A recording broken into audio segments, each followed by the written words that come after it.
సూర్యాపేట జిల్లా మోతే తహసీల్దార్ ఆఫీసులో ధరణి అక్రమాలపై దర్యాప్తు కొనసాగుతోంది.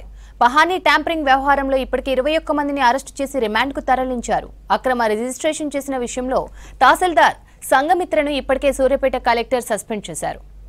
మోతే తహసీల్దార్ ఆఫీసులో మిస్సింగ్ సర్వే నెంబర్లను మాడ్యూల్ ద్వారా ధరణిలో చేర్చేందుకు పహానీల ట్యాంపరింగ్తో పాటు ఫేక్ పాస్బుక్స్లను రెవెన్యూ సిబ్బంది తయారు చేసినట్లు గుర్తించారు.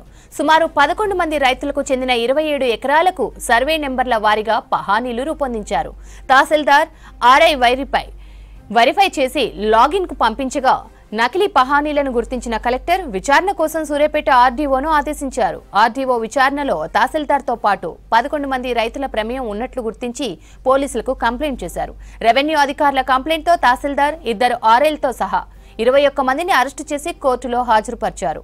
న్యాయస్థానం 14 రోజులు రిమాండ్ విధించడంతో తహసీల్దార్ను ఆర్ఐలను నల్గొండ సబ్ జైలుకు, మిగతా వారిని సూర్యాపేట సబ్ జైలుకు తరలించారు. సూర్యాపేట జిల్లా మోతే తహసీల్దార్ ఆఫీసులో ధరణి అక్రమాలపై దర్యాప్తు కొనసాగుతోంది. పహానీ ట్యాంపరింగ్ వ్యవహారంలో ఇప్పటికే 21 మందిని అరెస్టు చేసి రిమాండ్కు తరలించారు. అక్రమ రిజిస్ట్రేషన్ చేసిన విషయంలో తహసీల్దార్ సంఘమిత్రను ఇప్పటికే సూర్యాపేట కలెక్టర్ సస్పెండ్ చేశారు. మోతే తహసీల్దార్ ఆఫీసులో మిస్సింగ్ సర్వే నెంబర్లను మాడ్యూల్ ద్వారా ధరణిలో చేర్చేందుకు పహానీల ట్యాంపరింగ్తో పాటు ఫేక్ పాస్బుక్లను రెవెన్యూ సిబ్బంది తయారు చేసినట్లు గుర్తించారు.